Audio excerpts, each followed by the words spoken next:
Hello and welcome, this is rooflemonger, and in this video I'm going to be showing you a newly discovered option select for Mortal Kombat 11 that's kind of a big deal as it is potentially game breaking at high level play.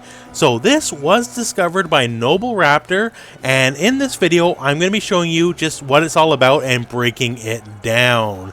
Now before we get to the meat of it, let me show you an example of just why this is so crazy powerful. So right now I have the Sub-Zero bot here. He's loaded up with the option select here. So I'm just going to hold block here, and he's doing the 4-2 overhead, and you know, that's the one that leads to the double kick, right? The big overhead string. So the first hit by itself is safe on block. You never see the first hit, right? It's always with the follow-up or whatever, but the first hit itself is safe on block. But if I let go of block, I get hit by the overhead, right? So what's going on here? As you can see on the inputs on the player 2 side there, the inputs are unchanged. If I block, I get hit by just one hit, and if I don't block, then I get hit by the whole thing, right? There's no hit confirming happening at all or anything like that, and it's a single hit, so it would be near impossible to hit confirm anyways, right? But yeah, so I will always get hit by the worst of the two options for me. Either if I block, he's safe on block and he doesn't have to commit to the punishable on block double kick follow-up, or if I actually get hit, he gets the double kick follow-up, and then, yeah. So Sub-Zero always wins out, gets the better option, and the defender always gets the worst of the two options. So let's break down what makes this option select work. Alright, so now let's show you this on a very easy level first here before we get more advanced, right? And we'll use Kotalcon as our example because let's give Kotal more screen time, hashtag buff Kotal. And we're going to use this as our baseline. So the 4-2-4 string has a follow-up of 4-2-4-3, which is the low here. And the 4-2-4 itself is safe, but the 4-2-4-3 is not safe, right? So we're going to use this option select. So we're always going to get the 4-2-4-3 on hit, and we'll never get it on block. And yes, once again, you can easily hit confirm this, right? The point of this option select is you don't have to anymore. So what we're going to do here, we'll show it in action real quick first, and then I'm going to break down to you exactly why it worked, what makes it work, and just everything else. So first up here, the enemy is set to random block for random combo, so I have no idea when they're going to block or when they are not going to block, right? So let's just use that basic string we showed off earlier.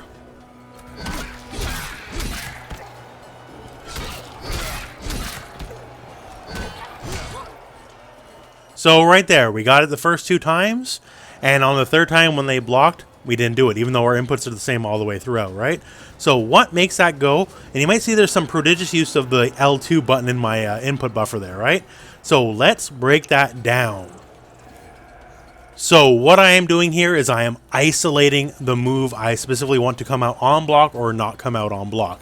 So in the case of this string here, 4-2-4-3 here, the 3 is our final button, so that's the one I'm isolating. So I'm basically doing this for input-wise here. So 4-2-4, and before I hit 3, I hit L2, then 3, then L2 again. And if done correctly, that will lead to this option select. And the reason this option select works is basically because the extra inputs you're putting into the string here is kind of messing everything up here. The reason this works the way it works too as well, besides just the input buffer and memory issue here, is because things come out faster when they hit versus on block, right? So there's a sweet spot. If you do this way too fast, no matter what, you're never going to get it, right? You'll always kill your input. So if I do this here, and I input the inputs way too fast, and see as I did there, I never get the X no matter what, right? There is a timing to this, and it is different for every string. So when you input the first part of your buffer kill, if we want to call it that here, that part never matters for stopping the move. You still have to input it. But as you see here, I'm just doing a single L2 and then going right into 4-2-4-3 here. So 4-2-4, L2, 3. And it always comes out, right? I need the second part to then kind of cleanse out the buffer, and that's what actually stops it. And I have to do it in timing with the string. So when I do this option select trick here, kind of messing with the input buffer, right? I'm always doing it, no matter what character, for this example code column we're using with this string here, but I'm always using it with the string in mind, the chosen string in mind. Because once again, the timing is different for every string here. So right there, I did it too early. So I did my input buffer trick, the option select, and I hit the second buffer clearing input. Once again, we're using L2 as an example. I hit it too early, so even though I got the hit, it just killed the input, right? I have to do it more in time with the string. So once again, too early. Let's try it one more time here. And that time we got it, right? So you have to do it correctly with the right timing. If you do it too early, no matter what, you'll always never get the move.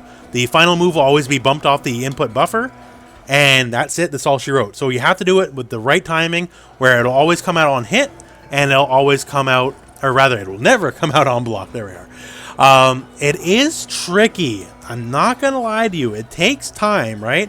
But part of the reason why, once again, I said at the start of the video, it's a game-breaking glitch, is because people will take the time to learn this. And then, once again, we use a very easy example here. Once again, it was very hit confirmable. So let's go to a more advanced example now. Now to a more advanced example of this. So we're going to be using Cassie Cage, and we're going to be option selecting off a single hit. Now to show the power of the option select, and we're going to be using back 1-3. So back 1-3 is a very strong combo starter for Cassie. You can kind of do whatever you want after it. Like it's a meterless launcher, right? You can do whatever you want after it. But it has the one pesky problem of it's death on block. So if Cassie gets the second part blocked, she's donezo. -11 in their face. Every character in the game can punish that pretty easily, right? So now using the option select, we're only ever going to get the gunshot on block. And if we get the hit, then we'll get the backflip. So we're always going to get the best of the two situations for us. No hit confirming needed. And being a single hit, it's basically impossible to hit confirm anyways. So once again, the enemy is now set to random block. I have no idea whether they're going to block or they're not going to block and get hit, right? So once again, using the properties of the option select as we now know it. So I'm going to be inputting this as my string. Back 1, then L2 is our first move. The 3, which is the actual flip kick part of the move, and then triangle. And once again, for L2 or triangle, I can input any button I want. I'm just choosing to use these, just so you know it. So it hit. Hey, awesome, right? And then we can get our follow-up. Oh, that time, as you see there, we did the, it got blocked, right? It has a nice amount of pushback as well. -11, easy peasy, we're safe. Once again, it hit. Golden, that's what we want, right? Comes out on hit.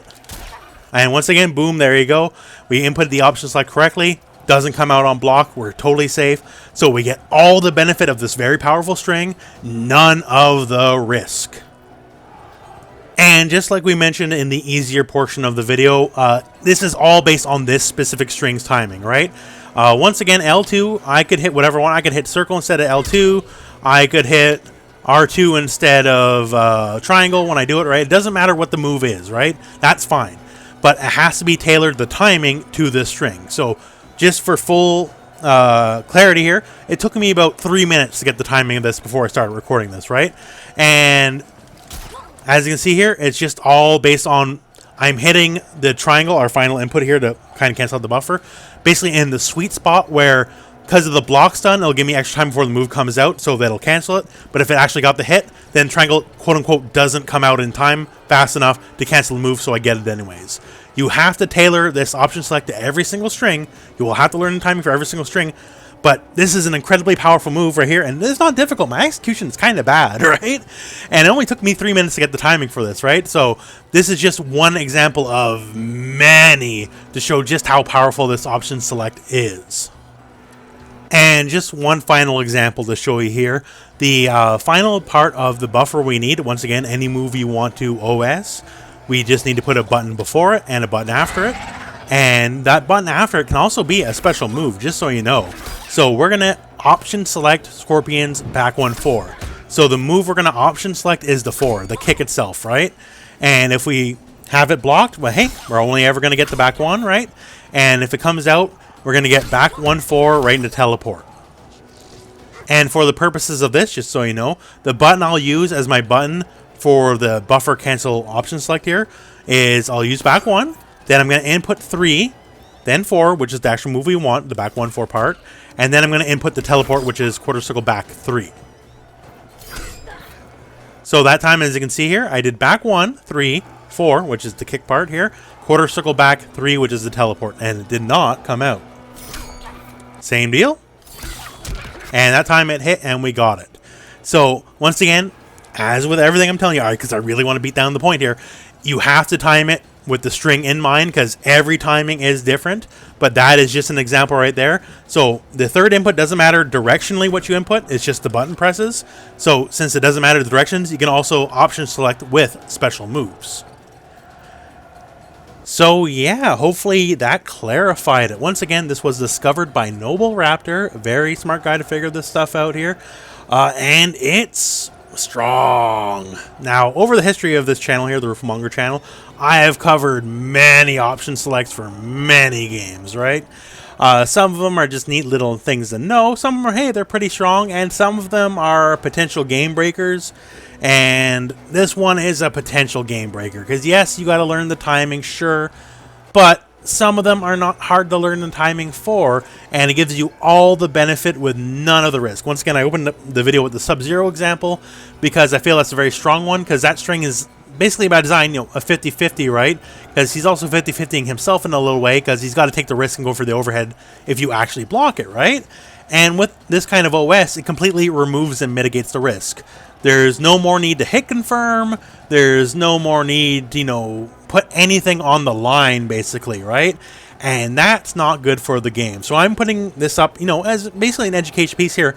Here's what it looks like. Here's how it works, yes. And it is my sincere hope it will be patched out, because once again, if you're serious about the game, you're going to learn all these option selects, right? You know, I did already. I already learned a bunch from the characters I play, and yo, they're easy. They're not hard. And plus, I learned a bunch for the characters I don't play to show you this video, right? It's very strong. While there is some difficulty to it, and some strings are harder than others, yes, it's not impossible by any stretch. And with a little bit of practice, yo, anyone can do it in a real match, right? So as it currently stands, I think any option selects neat. I always like seeing how, you know, the game works with like all the moving parts moving together, right? But as it stands, yo, this is a bit strong, and I gotta call for its removal personally. Will it be removed? I don't know. But if it's not removed, it will shape competitive play from Mortal Kombat 11 here on out for sure. So anyways, here it is. Now you know. And that's it for this video. So thank you very much for watching. Hope this video has found you well. Go out and play some Mortal Kombat.